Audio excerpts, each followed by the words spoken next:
नमस्कार दोस्तों, मेरा नाम है विकास और आप देख रहे हैं मेरा यूट्यूब चैनल मनी गुरु विकास। तो आज हम डिस्कस करेंगे कि पैसे के बारे में ऐसी क्या क्या बातें हैं जो आपको जानना बहुत ज़्यादा ज़रूरी है, राइट। तो चलिए हम डिस्कस करते हैं एक एक करके। तो सबसे पहले जो है कि आप अपना बजट बनाएं। बजट बनाएं इन द सेंस, आपका महीने का सैलरी जो भी है, आपका जो भी आमदनी है महीने का, उसको पेपर पे लिखें और उसको उसको बनाएं कि ये महीने में खर्च कैसे कैसे होगा। अगर आपकी शादी हो चुकी है तो कुछ पैसे बच्चे के स्कूल पे खर्च होगा, कुछ पैसे घर चलाने पे खर्च होगा, कुछ पैसे इन्वेस्टमेंट, कितना पैसा इन्वेस्टमेंट पे होना चाहिए, राइट। और कितना पैसा इमरजेंसी फंड में जाएगा, राइट, क्योंकि महीने महीने करके आप इमरजेंसी फंड भी बिल्ड करोगे, राइट।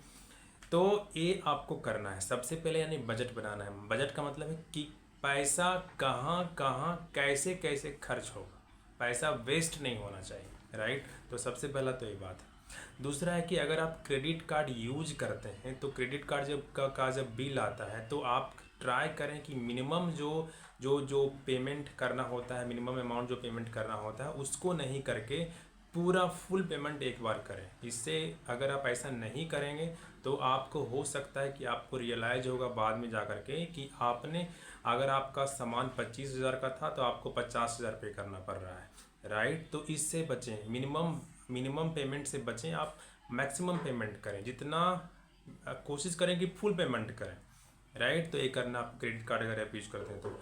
तीसरा बात जो आपको ध्यान में रखना है कि आपको कंपाउंड इंटरेस्ट को समझना है। Compound interest is the eighth wonder of the world, ऐसा आइंस्टाइन ने बोला था। कंपाउंड इंटरेस्ट को जो समझता है वो कमाता है, और जो इसको नहीं समझता है उसको भरना पड़ता है। इसलिए कंपाउंड इंटरेस्ट को समझें। कंपाउंड इंटरेस्ट मतलब कि इन्वेस्टमेंट में कंपाउंड इंटरेस्ट के महत्व को समझें, राइट। तीसरा जो है upgrade your skill. Upgrade your skill, आप जो है अपने क्वालिटी को बढ़ाएं। आप नई नई चीज़ें सीखने पे ध्यान दें। अगर आप नई चीज़ें सीखते हैं, लेट्स से अगर आप नौकरी कर रहे हैं आईटी कंपनी में, प्राइवेट कंपनी में, तो अगर आप नई चीज़ें सीखते हैं तो आपको जॉब में सैलरी बढ़ने का चांसेस रहेगा, राइट। तो इस पे ध्यान दें, आप अपने ऊपर पैसा खर्च करें। तीसरा जो है कि आप जो है पैसे को कम खर्च करें। स्पेंड लेस ऑन थिंग्स, चीज़ों पे पैसा कम खर्च करें। Find Joy outside of spending. ऐसे कुछ लोग होते हैं कि जब तक पैसा खर्च नहीं होता उनको मज़ा ही नहीं आता। तो ये मैं आपको बता दूं कि पैसा खर्च करने के अलावा बहुत सारा कुछ ऐसा है जो आप कर सकते हैं जिसमें कि आपको मज़ा आ सकता है। Learn to find joy without spending money. आप बिना पैसा खर्च किए खुश रहना सीखें, राइट। कुछ लोग होते हैं कि वीकेंड पे जाते हैं मॉल और खूब पैसा खर्च करके आते हैं और उनको खूब मज़ा आता है। दो दो कॉफ़ी वो आराम से घर में पी सकते हैं, वो वहाँ पे पीने के लिए 200 रुपये खर्च करके जाते हैं। हाँ, कभी कभी ऐसा ज़रूरी है, लेकिन हाँ, इसको आदत नहीं बना। Spending should always be planned and prioritised. जो भी आप पैसा खर्च करने वाले हैं उसको प्लान्ड वे में करें। ऐसा नहीं कि इम्पल्सिव बाइंग, आज मॉल चले गए, चलो आज इतना 5,000 का शॉपिंग करके आ गए, ऐसा करने से बचें, राइट। जो नेक्स्ट पॉइंट है, इफ़ यू मस्ट शॉप, अगर आपको शॉपिंग करना ही करना है तो आप make smart purchase, smart purchasing करें, स्मार्ट शॉपिंग करें। Before you make a purchase, अब सामान खरीदने से पहले, खरीदारी करने से पहले, शॉपिंग करने से पहले, you should always evaluate if it is want और नीड। आपको शॉपिंग करने से पहले ये ज़रूर तय करें कि हम जो है ये देखा देखी में खरीदारी करने जा रहे हैं या फिर सचमुच में हमें इसकी ज़रूरत है, राइट। तो आप इसका ध्यान रखें, राइट।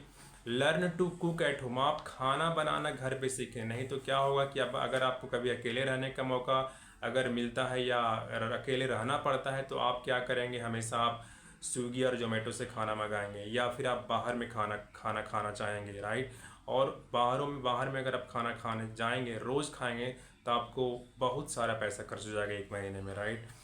और दो नेक्स्ट है कि आप टारगेट करें फिनेंशियल फ्रीडम का। फिनेंशियल फ्रीडम को टारगेट करें, राइट। फिनेंशियल फ्रीडम मतलब होता है कि आप कोशिश करें, आप अगर जॉब कर रहे हैं तो थोड़े थोड़े पैसे 20% 30% हर महीने उसको इन्वेस्ट करें, राइट। इन्वेस्टमेंट मतलब आप कहाँ कर सकते हैं, आप इसको इक्विटी म्यूचुअल फंड में कर सकते हैं, इसको इसको इंडेक्स फंड में कर सकते हैं, आप खुद से स्टॉक मार्केट में, शेयर बाज़ार में शेयर परचेज कर सकते हैं। तो आप फिनेंशियल फ्रीडम आपका गोल होना चाहिए। ये तुरंत ऐसे चुटकी में अचीव नहीं होगा, आपको इसके लिए थोड़ा कम से कम 10-15 साल का टाइम देना होगा। मतलब 10-15 साल का अगर टाइम दे करके आप इन्वेस्टमेंट सही से करते हैं तो डेफिनेटली जो है आप फिनेंशियल फ्रीडम को अचीव कर पाएंगे, राइट। और जो है स्टार्ट इन्वेस्टमेंट अर्ली, मैं उन लोगों को सलाह देना चाहूँगा जो जिनका नया नया जॉब लगा है वो तुरंत इन्वेस्टमेंट स्टार्ट करें। अगर आप, और कुछ लोग जो अभी तक इन्वेस्टमेंट स्टार्ट नहीं किए हैं तो प्लीज़ आज ही इन्वेस्टमेंट स्टार्ट करें।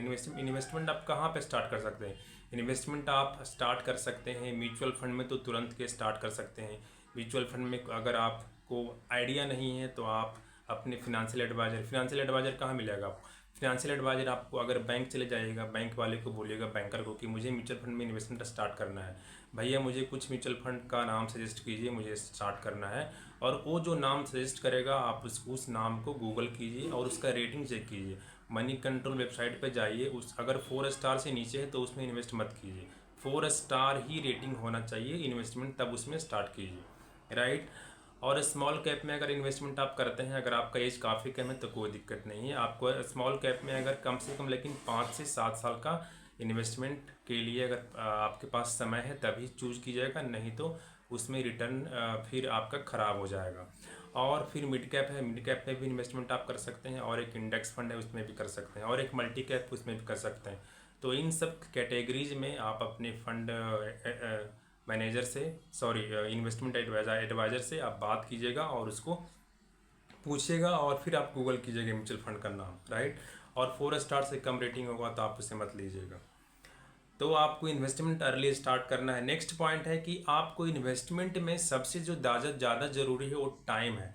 Time is by far the most powerful factor of your investment success, right. अगर कुछ लोग अगर 1 साल के लिए इन्वेस्टमेंट करना चाहते हैं म्यूचुअल फंड में तो ना ही करें, क्योंकि उससे कोई फ़ायदा ही होगा ही नहीं। उससे अच्छा आप एक पैसा बैंक में रहने दीजिए, पैसा को एफडी करा लीजिए। इन्वेस्टमेंट का मतलब है कि आपको, मतलब कि मेरा अगर पर्सनल राय माने तो कम से कम 10 साल, उसको बोलते हैं इन्वेस्टमेंट, राइट। तो इन्वेस्टमेंट के लिए कम से कम आपको 5 से 10 साल का टाइम देना चाहिए, कम से कम 5 साल से अगर कम का प्लान है तो आप म्यूचुअल फंड से दूर ही रहें तो बेहतर है, राइट। नेक्स्ट पॉइंट है कि luck always favour those who try. ऐसा नहीं कि आप अगर हाथ पे हाथ धरे धरे रह जाइएगा कि हमें, अरे मेरे से तो कुछ हो ही नहीं सकता, ना मुझे नौकरी लग रही है, ना मुझे पैसा इन्वेस्टमेंट करने से मिल रहा है, कहीं पे कुछ मेरा भाग्य साथ नहीं दे रहा है, राइट। और आप ट्राई करना अगर छोड़ दीजिएगा तो नहीं, काम नहीं चलेगा, राइट। जो पॉइंट मैंने अभी इससे पहले डिस्कस किया उन सब पे ध्यान दीजिए। क्या था? एक पॉइंट था, इसमें था कि आप अपना स्किल को इम्प्रूव कीजिए, राइट। तो आप अपना स्किल इम्प्रूव कीजिए। और आगे भी देखिए बहुत सारा पॉइंट है इसमें कि एक पॉइंट है कि आप बुक्स पढ़िए, read books, money related books, investment related books. तो आप पढ़िएगा, अगर reading, if you read it regularly तो आपका दिमाग खुलेगा, तो आपके पास कई आइडियाज़ आने लगेंगे। नेक्स्ट पॉइंट है wealth is best build through owning assets rather than relying solely on trading your time for money. कुछ लोग सोचते हैं कि नौकरी करके वो वेल्थ बिल्ड कर लेंगे। नहीं, नौकरी करके आप अमीर बन सकते हैं, वेल्थ बिल्ड नहीं कर सकते हैं। अमीर होने में और वेल्थ बिल्डिंग में अंतर है। वेल्थ वो होता है जो आपको एक्चुअल में फ्रीडम देता है। अगर आपको कल काम नहीं करना है, आज काम नहीं करना है, आपको गोवा जाके आपको बीच पे घूमना है या वर्ल्ड टूर करना है, तो ये सब करने के लिए आपके पास खूब पैसा होना चाहिए, राइट। तो ये आपको रिच होने से नहीं हो सकता है, राइट। आप अगर नौकरी कर रहे हैं साधारण तो आप अमीर हो सकते हैं, क्योंकि आप अगर कार खरीद सकते हैं लोन पे, अगर आप लोन का ईएमआई दे सकते हैं, इसका मतलब आप अमीर हैं, आप वेल्दी नहीं हैं। रोड पे जो लोग आपको दिखते हैं कि उनके पास नई नई कार है, हो सकता है कि वो लोग ईएमआई पे कार खरीदे हों, राइट। इसका मतलब ये नहीं है कि वो बहुत वेल्दी हैं। हो सकता है कि वो ईएमआई पे, अगर ईएमआई टाइम पे नहीं करेंगे तो बैंक वाला उनका कार लेके चला जाएगा, राइट। तो अमीर होने में और वेल्दी होने में फ़र्क है। तो और आप वेल्दी तभी हो सकते हैं जब आप कहीं पे अपना टाइम रेंट पे नहीं देंगे।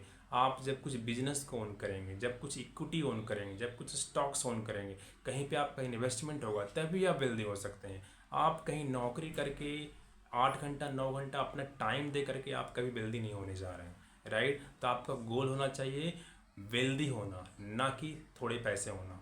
थोड़े पैसे तो सबके पास हैं, right. Always by depreciating assets used. हाँ, नेक्स्ट पॉइंट है कि अगर आपको ऐसे डिप्रिसिएटिंग असेट्स खरीदना, जैसे कि कार हो गया या इलेक्ट्रॉनिक्स गजेट्स हो गया या इलेक्ट्रॉनिक सामान अदर सामान हो गया, तो आप कोशिश करें सेकेंड हैंड खरीदें, राइट। इससे क्या होगा कि आपको आपको फ़ायदा होगा। डिप्रिसिएटिंग असेट्स हर हर मामले में डिप्रिसिएटिंग असेट्स नहीं पुराना सामान नहीं खरीदना होता है, लेकिन अगर आप कुछ ऐसा सामान जो कि अगर आप आज खरीदें और कल को ही डिप्रिसिएट हो जा रहा है, तो कोशिश करें कि उसे उसे पुराना ही खरीदें, उसे यूज्ड खरीदें। जैसे कार हो गया या इलेक्ट्रॉनिक्स गजेट्स हो गया, ये सब कोशिश करें कि आप उसे पुराना खरीदें, राइट। नेक्स्ट पॉइंट है कि आप कोशिश करें कि आपका जो सोर्स ऑफ इनकम है वो मल्टीपल सोर्स ऑफ इनकम होना चाहिए। मल्टीपल सोर्स ऑफ इनकम से फ़ायदा ये होगा कि आपको आपका अगर एक जगह कहीं इनकम का सोर्स बंद हो जाते हैं तो आपका दूसरा इनकम सोर्स चालू रहता है, राइट। तो आपको सिक्योरिटी ज़्यादा मिलेगा, राइट। नेक्स्ट पॉइंट है कि आप अपना इमरजेंसी फंड बिल्ड करें। इमरजेंसी फंड बिल्ड करना बहुत ज़रूरी है। जो प्राइवेट नौकरी कर रहे हैं वो कम से कम जो है 6 महीने के इमरजेंसी फंड बिल्ड करें ही करें, और जो सरकारी नौकरी कर रहे हैं वो कम से कम 3 महीने के इमरजेंसी फंड बिल्ड करें ही करें। इमरजेंसी फंड बिल्ड करने के लिए आप म्यूचुअल फंड में लिक्विड फंड का सहारा ले सकते हैं, और या तो आप उसको एफडी करा सकते हैं या तो फिर आप उस पैसे को बैंक अकाउंट में ही रख सकते हैं, राइट। नेक्स्ट पॉइंट है कि आप read books on money investing to expand your knowledge. आप अगर कोशिश आप ये सोचेंगे कि ज्ञान अपने आप आ जाएगा, तो ऐसा नहीं होगा। आपको बुक्स पढ़ना है। बुक्स पढ़ने का प्लान कर लें कि सोने से पहले रात में कुछ पेजेस ऑफ बुक्स पढ़ना है, राइट। कुछ बुक्स पढ़ना ही पढ़ना है, नहीं तो आपका नॉलेज कभी नहीं बढ़ेगा और आप कभी ग्रो नहीं करोगे, राइट। तो आप अपने हैबिट में, दिनचर्या में रीडिंग को ज़रूर शामिल कीजिएगा। पढ़े लिखे लोग होने का मतलब क्या है कि आप रीडिंग करोगे, राइट। रीडिंग जब आप करना स्टॉप कर देते हैं तो आप ग्रो करना भी बंद कर देते हैं। नेक्स्ट पॉइंट है प्लान फॉर रिटायरमेंट। आपको अपने रिटायरमेंट का प्लानिंग का ज़रूर ध्यान रखना चाहिए, राइट। क्योंकि आज से 30 साल बाद आप अगर रिटायर होने वाले हो तो आप कुछ पैसे ज़रूर रिटायरमेंट फंड में जमा करना शुरू कर दो। गवर्नमेंट का एक ऑलरेडी स्कीम है एनपीएस, आप उसको भी कंसिडर कर सकते हो। नहीं तो आप स्मॉल कैप म्यूचुअल फंड भी ले सकते हो, मिड कैप म्यूचुअल फंड भी ले सकते हो, मल्टी कैप म्यूचुअल फंड में भी जा सकते हो, राइट। तो आप 10% या 15% पैसा आप अपने सैलरी का अपने रिटायरमेंट के लिए ज़रूर रखें, राइट। नेक्स्ट पॉइंट है नेवर अलाउ डेट। आप अपने कर्जे को बढ़ने मत दें और कर्ज की ईएमआई को टाइम पे करें, और always remember the EMI rule. आपको उतना ही लोन लेना चाहिए जितना कि आपका सैलरी, आपका अपने सैलरी के हिसाब से लोन लेना चाहिए। अगर लेट से कि आपका सैलरी अगर लेट से कि 1 लाख पर मंथ है, तो आपको ईएमआई पे करना चाहिए 40,000 का। कुछ लोग तो बोलते हैं कि 30% ईएमआई होना चाहिए, यानी आपका अगर 1 लाख का सैलरी है तो आपको 30 से 40,000 पर मंथ से अधिक का ईएमआई आपको पे नहीं करना चाहिए, नहीं तो फिर आपको दिक्कत हो सकता है। नेक्स्ट जो रूल है कि सेट योर फिनेंशियल गोल। आपको अपना फिनेंशियल गोल सेट करना बहुत ज़रूरी है, राइट। फिनेंशियल गोल जैसे कि आपका चिल्ड्रंस का एजुकेशन, हायर एजुकेशन, तो उसके लिए आप लेट से आप म्यूचुअल फंड स्टार्ट करोगे, या आपका रिटायरमेंट प्लानिंग है। रिटायरमेंट तो सबके पास होना ही होना, सबको रिटायर, तो आप कुछ म्यूचुअल फंड उसके लिए कर सकते हो। कुछ अपने अगर आपकी डॉटर है तो आप उसके मैरिज के लिए प्लान कर सकते हो, कुछ म्यूचुअल फंड उसके लिए कर सकते हो, राइट। तो डिफरेंट जो आप देख रहे हो कि आपके पास जो रिस्पॉन्सिबिलिटी, हर रिस्पॉन्सिबिलिटी को टारगेट करके आप एक म्यूचुअल फंड स्टार्ट करो, इसको बोलते हैं फिनेंशियल गोल होना, राइट। नेक्स्ट पॉइंट जो है आप अपना क्रेडिट स्कोर को जो अच्छा रखें, हेल्दी रखें, राइट। आप ऐसा अपना सिविल स्कोर, क्रेडिट स्कोर को अच्छा रखें। आप लोन, क्रेडिट कार्ड का ईएमआई और लोन का ईएमआई अगर टाइम पे करेंगे तो आपका क्रेडिट स्कोर हेल्दी रहेगा। नेक्स्ट पॉइंट है पे योर सेल्फ फर्स्ट। सैलरी आते ही सबसे पहले आप इन्वेस्टमेंट की ओर आपका ध्यान जाना चाहिए, ना कि खर्चे की ओर, ना कि शॉपिंग की ओर। तो सबसे पहले आप 10%, 20%, 30%, अगर इसमें से जितना भी आपको करना है, आप जितना में कंफर्टेबल हो, कम से कम 10% तो आपको साइड करना ही करना है, राइट, अपने लिए। और उसको आप इन्वेस्ट करो लॉन्ग टर्म में, उसको आप म्यूचुअल फंड में इन्वेस्ट करो, राइट। आइडियल है कि आपको हर महीने 20% इन्वेस्टमेंट करना चाहिए, लेकिन अगर किसी से नहीं हो पाता 20% सैलरी का, तो कम से कम वो 10% तो इन्वेस्टमेंट करे ही करे हर महीने। इसीलिए पे योर सेल्फ फर्स्ट। पूरे दुनिया जहान को आप उधारी दे रहे हो, पे कर रहे हो, लेकिन अपने आप को ही पे नहीं कर रहे हो, आपका पैसा ही बैंक में पड़ा हुआ है, तो ये गलत बात है। आपको इन्वेस्टमेंट करना है, राइट। तो आप कम से कम 10%, अगर उससे ज़्यादा तो 20%, अगर उससे ज़्यादा भी तो आप 30% इन्वेस्टमेंट करना ही करना है हर महीने। नेक्स्ट पॉइंट है लर्न टू नेगोशिएट। आप अगर कोई बहुत बड़ा परचेज डिसीजन लेने वाले हो, बाय डिसीजन लेने वाले हो, तो आप नेगोशिएट करें, उससे आपको फ़ायदा होगा। बहुत सारे पैसे आप अपना सेव कर सकते हैं। तो आप ऐसा मत समझें कि अरे हम नेगोशिएट करेंगे तो क्या सोचेगा यार कि ये चिंदी आदमी है। नहीं नहीं, नेगोशिएट ज़रूर करें, नेगोशिएट करें तो आपको फ़ायदा होगा। तो नेगोशिएशन को आप गर्व से करें, शर्मा इसमें मत, आपको नेगोशिएट करना ही करना चाहिए। सभी लोग करते हैं, बड़े बड़े लोग नेगोशिएट करते हैं, इवन अंबानी और अडानी और टाटा लोग भी नेगोशिएट करते हैं, राइट। वो गवर्नमेंट से नेगोशिएट करते हैं या किसी अदर स्टेक होल्डर से नेगोशिएट करते हैं, सभी लोग नेगोशिएट करते हैं। अगर आपको फ़ायदा है तो आप क्यों नेगोशिएट नहीं करोगे। आप अगर शोरूम में जाओ तो पूछो डिस्काउंट है कोई क्या, इसमें शर्माने की बात नहीं है, सभी लोग ये करते हैं, बड़े बड़े लोग करते हैं। तो आप पूछो, आप नेगोशिएट करो ही करो। नेक्स्ट पॉइंट है don't rely on your parents. बहुत महत्वपूर्ण बात है, मैं पूरे इंडिया में देखता हूँ, अपने सोसाइटी में देखता हूँ कि जो मैं पॉइंट बताने जा रहा हूँ इसको ध्यान से सुनना। Don't rely on your parents for taking care of your finances. अपने माँ बाप पे जो है ना, मतलब कि निर्भर मत रहो कि ये मेरा देख लेंगे, मेरे मतलब हमको कमाने की क्या ज़रूरत है, मेरे हम जितना पैसा खर्च करेंगे पापा से मांग लेंगे, मम्मी से मांग लेंगे, ये गलत है, राइट। आप अपनी जिम्मेदारी खुद उठाओ। आपका बच्चा अगर स्कूल जाता है तो कैसा स्कूल में उसको भेजना चाहिए, ये आपकी जिम्मेदारी होना चाहिए। स्कूल में फ़ी जाना चाहिए टाइम पे, ये आपकी जिम्मेदारी होना चाहिए। आपकी पत्नी और आपके बच्चे, ये सबकी जिम्मेदारी आपकी होनी चाहिए। आप जिस घर में रह रहे हैं उस घर का किराया भी आपको ही देना चाहिए, राइट। और जो नेक्स्ट है, यही बात मैं पेरेंट्स के लिए भी बोलना चाहूँगा।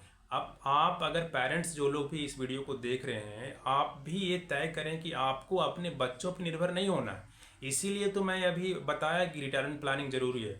आपको इन्वेस्टमेंट करना है। हाँ, आपके बच्चे अगर बहुत अच्छे हैं, वो आपको बिना बोले कोई शिकायत का मौका नहीं दे रहे तो अच्छी बात है।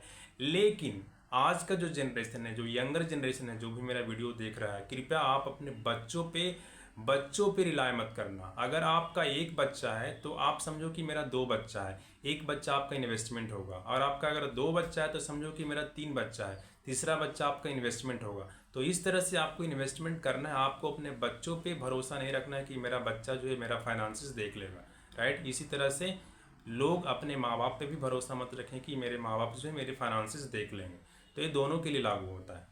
नेक्स्ट पॉइंट है ऑर्गेनाइज योर फिनेंशियल डॉक्यूमेंट्स। आपका फिनेंशियल डॉक्यूमेंट्स किधर है। आप पूरे फैमिली में जो जो मुख्य लोग हैं, आपकी पत्नी हो गई, स्पाउस हो गई, या जो गार्जियन है आपके, जो मतलब डिपेंडेंट है, जो जिन्हें की मालूम होना चाहिए कि आपका इन्वेस्टमेंट कहाँ कहाँ है, राइट। तो आप उन्हें बताएं, एक कॉमन जगह पे रखें फिनेंशियल डॉक्यूमेंट अपना, राइट। इंश्योरेंस किधर है आपका, हेल्थ इंश्योरेंस कहाँ पे है, मेडिकल इंश्योरेंस कहाँ पे है, टर्म इंश्योरेंस कहाँ पे है, या कोई और रियल एस्टेट का पेपर है तो कहाँ पे है, कोई और इन्वेस्टमेंट है तो कहाँ पे है, फ़ोन नंबर, उस पैन नंबर, आधार नंबर, ये सब कुछ एक जगह होना चाहिए, राइट। नेक्स्ट पॉइंट, जो लास्ट पॉइंट है, जो कि 25th पॉइंट है, remember ethical wealth creation is possible. आप एक जान लो कि आज के ज़माने में ईमानदारी से अमीर बनना संभव है, ईमानदारी से पैसा कमाना संभव है, ईमानदारी से बहुत पैसा कमाना संभव हो गया है। कैसे, पूछो तो कैसे। आज के ज़माने में हमारे पास इंटरनेट है, राइट। अगर कोई भी आदमी अपनी बात को रखना चाहेगा तो पूरी दुनिया के सामने रख सकता है, राइट। और उससे वो पैसे भी कमा सकता है। तो वेल्थ क्रिएशन आज के ज़माने में बहुत ही आसान है। इसीलिए देख रहे हो आजकल लोग बिलियनर बहुत ज़्यादा पढ़ रहे हैं, राइट। मैं एक बुक पढ़ रहा था, उसका नाम है द अल्मनैक ऑफ नवल रविकांत। नवल रविकांत के बुक में भी ये बात उन्होंने बताया है कि आज जो है वेल्थ क्रिएशन काफ़ी आसान है। आप अगर यूट्यूब पे वीडियो बनाते हो, अगर आप पॉडकास्ट बनाते हो, अगर आप रील्स बनाते हो, इन्फॉर्मेटिव रील्स बनाते हो, एजुकेशनल रील्स बनाते हो, राइट। आप अगर बुक्स राइट करते हो, आप इन सब चीज़ों को करके आप पैसा कमा सकते हो, राइट। ऐसा नहीं कि आपको बस नौकरी पे आपको निर्भर रहना है। आपको नौकरी पर निर्भर रहने की ज़रूरत नहीं है। आप नौकरी करते हुए एक साइड इनकम बिल्ड करने की कोशिश करो। एक करना ही करना है, नहीं तो फिर जिस तरह से महंगाई बढ़ रही है, आपको आने वाले टाइम पे दिक्कत होने वाला है, राइट। तो अगर वीडियो मेरा पसंद आए तो please like the video and subscribe the channel. Thank you, फिर मिलते हैं अगले वीडियो में। Bye bye.